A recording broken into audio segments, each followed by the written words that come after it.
there. Are you there? Hi, I'm Shelli Johnson from Have Media Will Travel in Lander, Wyoming. Thank you. Welcome to my office. I am getting ready to go on a 2-week backpacking course in Alaska, in the Brooks Range, a mountain range that stretches from west to east along northern Alaska for 700 miles. I will be north of the Arctic Circle the entire time, and I will be backpacking in the Arctic National Wildlife Refuge for part of the time. So this is a NOLS course, National Outdoor Leadership School, founded by legendary mountaineer Paul Petzoldt in 1965 here in my town of Lander, Wyoming. It's a not-for-profit organization that teaches wilderness skills, leadership, and environmental ethics. So I will be with 7 other students and 2 instructors on this 2-week backpacking trip. So I always brag because I'm from the frontier of Wyoming, and when I travel for work or do a presentation, I always brag that there's only 6 people per square mile here. In Alaska, which is considered the last frontier, there's only 1 person per square mile, if you can imagine. And I love people, but not a gazillion of them, so I'm going to love this. Alaska is huge. I never really looked at it until I had this trip planned. It's 1/5 the size of all of the lower 48 states. It's twice the size of Texas. If you can imagine, it's 586,000 square miles. So it's huge. I'm going to a huge, largely unsettled and uncharted territory. To whet my appetite, I've been reading John McPhee's Coming Into the Country, Marty Murray's Two in the Far North, and also Shopping for Porcupine, which is by a friend of mine, Seth Kantner, who also wrote Ordinary Wolves, who's a native Alaskan that I went to the University of Montana Journalism School with. Well, I guess I figured if I'm going to give up 2 weeks of my life, we only have 1 of them, in case you forgot, and if I'm going to give up 2 weeks away from my family, I might as well pick an epic place, so I figure Alaska's it. In John McPhee's words, in Coming Into the Country, which was written in 1976, he said that Alaska is America's ultimate wilderness, that it goes no further. Specifically, he says, I'm excited to go to Alaska, but when I read things like this, I'm even more excited. John McPhee wrote, "What had struck me most in the isolation of this wilderness was an abiding sense of paradox. In its raw, convincing emphasis on the irrelevance of the visitor, it was forcefully, importantly repellent. It was no less strongly attractive, with a beauty of nowhere else, composed in turning circles. If the wild land was indifferent, it gave a sense of difference. If at moments it was frightening, requiring an effort to put down the conflagrationary imagination, it also augmented the touch of life. This was not a dare with nature, this was nature." Yeah, I'm excited. I'm excited to check out the last frontier. Okay, not quite. And of course, I like a challenge.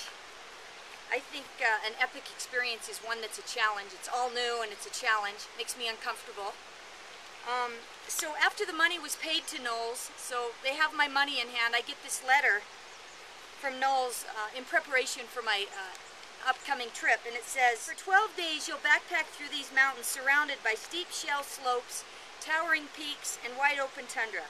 This expedition is by no means a vacation or a guided tour. Expect to learn about a landscape shaped by Arctic influences still largely untouched by humanity." Are you with me still? "Summers above the Arctic Circle can defy everything you've ever assumed about summer." Summer's in quotations, which I think is funny. "The weather is as likely to be wet and cold as it is to be fair and pleasantly warm. Storms are not uncommon for days at a time. Travel in the mountains can be tough. You'll hike cross-country with a heavy pack through a rugged but incomparable wilderness. You'll traverse steep slopes of snow, loose rock and tundra, and grunt up high mountain passes. The often marshy, uneven surface of the tundra can make hiking a real challenge. Camping may involve dealing with swarms of mosquitoes. You'll practice bear camping techniques, which can mean having very little time for yourself, for this is grizzly country. You'll be miles from the amenities of civilization, and by the way, telephones, ambulances, and hospitals may be several days away." It does say that it's possible that I will see Dall sheep, moose, caribou, wolves, lynx, black, and grizzly bears. Woo! Sounds like quite a trip. I'm all in, by the way. When I read this to Jerry and our 3 sons, one of our sons said, "Why would you want to do that?" So why would I do this? Why would I do this? It doesn't sound easy, right? It's definitely not a guided tour and a vacation. The literature tells me so. There are several reasons I want to take this NOLS course. The first one is that I grew up in Lander, Wyoming, and that's where NOLS is headquartered, and I don't have any regrets. The only one that I have is that I never did a NOLS course. So my parents gave me the opportunity when I was younger, but I chose not to. So I'm scratching that itch. Also, as I travel around the country, I've met lots of people who have graduated from a NOLS course, and they're all leaders in their industry, and I don't think that's an accident. So I'm intrigued by how I'm going to grow and learn from a NOLS course. The second reason is I want to learn. So it's funny, a lot of people will ask me, they'll say, "Why would you do a NOLS course? You have so much experience already." I've climbed many peaks in Wyoming, including the Grand Teton, Lizard Head Peak, Wind River Peak, and many others. I've hiked as many as 25 to 50 miles in a single day. I've camped with my family, with my husband, and with friends. And I've never received any formal education about outdoor skills. And I want to learn things. I'm going with a beginner's mind. I want to learn. I don't have any confidence when it comes to crossing rivers, for example. I'm not great at orienteering. I want to learn about evaluating hazards, particularly when it comes to the weather. The other thing that's very important is I want to learn about NOLS leadership skills.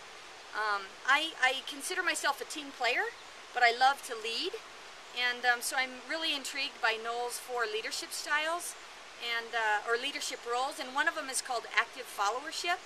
So I'm just intrigued to learn about their leadership curriculum. Let's see, third. We plan to send each of our 3 sons on a NOLS expedition when they're about 16, so I want to see what this is all about so I know what we're going to be sending them on. 4, I want to experience an epic place, and by all indications, I've aimed really high, and Alaska's going to deliver that. And last, and this is going to be the hardest for me, I'm going to have no contact whatsoever with Jerry and my sons and my family and friends for those 2 weeks while I'm in the far north, camped in a tent in the Arctic tundra. And this is by far the hardest part. So I've shed so many tears already over this one, but I also think that it's going to be a great growth for me, right? I'm excited about it because I know that it's going to be hard, and I'm going to grow from that as well. So finally, I just want to thank Jerry and my sons, Wolf, Hayden, and Finn, and all of my family and friends and colleagues, and any of you who might be watching this. I want to thank you for your support while I'm in the far north. I can't wait to share my experience with you when I get back. Thanks for watching.